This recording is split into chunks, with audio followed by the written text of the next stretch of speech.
Kung inisip mo na dahil isa kang UM student ay hindi ka na pwede mag-apply for BS Psychology, then you are wrong. Hi guys, this is Lexi. Welcome back to my channel. So for this vlog, I'm gonna share with you kung bakit UM strand ang pinili ko kahit now I am a certified BS Psychology student. Watch this video until the end para malaman mo kung ano nga ba yung mga pros and cons ng UM strand to BS Psychology. Number 1 is about memorization. So dito sa UM strand, you have so many things to read, lalo na sa mga subjects na creative nonfiction and Philippine politics and governance. Nahasa talaga yung memorization skills ko since I have to memorize important events and people.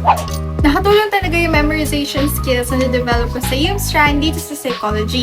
Since dito sa psych, you have to understand every little information na makikita mo, and then minsan sa sobrang comprehension namin, nakakalimutan na namin yung mismong term, and na nangaalala na lang namin is yung mismong process. Maganda rin kasi na habang iniintindi mo isang bagay, is nagme-memorize ka na din at the same time. Hindi kasi agad nawawala yung mga minimemorize natin, lalo na kung paulit-ulit mo siyang ginagawa at paulit-ulit mo siyang iniisip. Number 2 is about being communicative.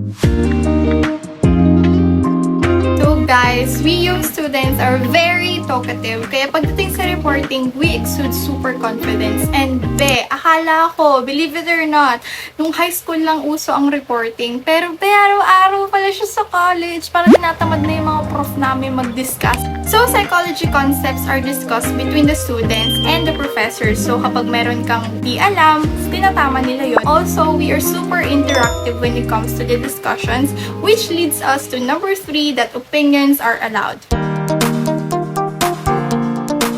So, as we discussed concepts, hindi na i-invalidate yung opinion mo kapag nagsalita ka. Tatapusin ka muna nila, and if may questions, sinasagot talaga nila with logical explanation and walang halong pangmamaliit. Dito sa UM strand, students are engaged in debates which opinions are accepted and countered. So, makakatulong talaga yun sa pagiging psychology student mo since you're responsible to interpret a person's thoughts in the most accurate way. And if like gusto mo maging lawyer, mas maganda na dito pa lang nasasabi mo na yung opinion mo, yung iniisip mo, nang hindi ka nakakapang maliit ng tao at nang i-invalidate.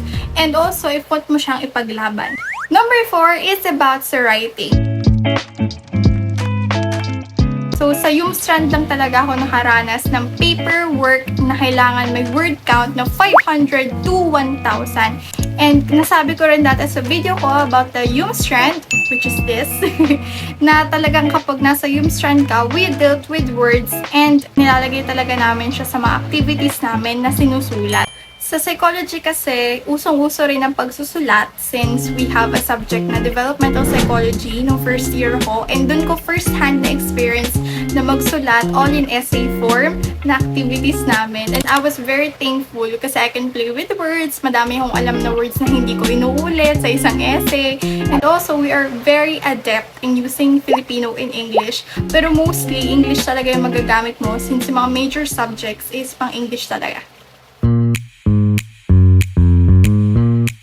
For the disadvantages naman or cons sa UM strand to be a psychology, number 1 talaga dyan ang mathematics.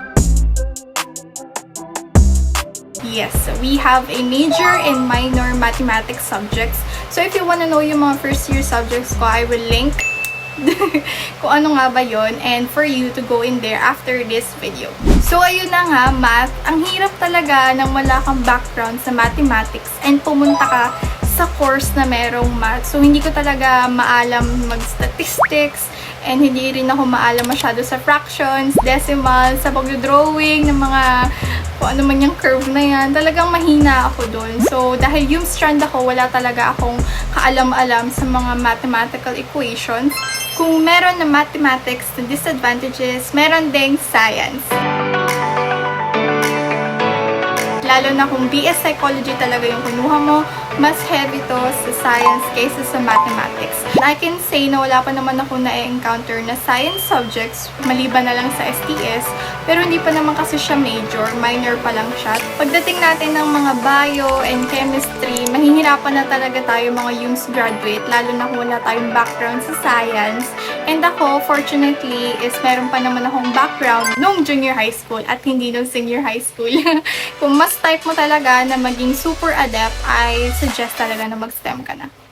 The last but not the least disadvantage of UMS trying to be a psychology is about sa scholarship.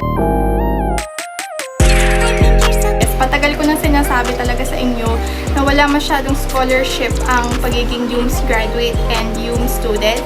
Pero kapag STEM ka, mas madami talaga. And dito sa BS Psychology na program ko, meron siya sa CHED, pero hindi lang ako nakapag-apply since sa Pasig pa daw ata yun. If into scholarship ka sa high school or senior high school or college, mas maganda talaga na STEM ka na. And if like want mo naman talaga mag-UMS, I suggest na lang na siguro sa municipal na scholarship. Dahil dito sa college, hindi masyadong binibigyan ng priority ang UMS kaysa sa STEM. And kapag BS Psychology ka naman, okay lang naman na kumuha ng scholarship, pero hindi siya masyadong kasing laki ng mga engineering students. So that's it guys! Sana nag-enjoy kayo at may natutunan kayo sa video na to. Parang medyo sabaw ako today kasi namili kami ng mga gamit. So if you wanna know kung ano nga ba yung mga pinili ko, ililink ko na lang yung magiging video na yun. If you like this video, give it a thumbs up. Don't forget to subscribe and hit the notification bell para lagi kayo updated sa mga bagong videos. Bye-bye! See you next time!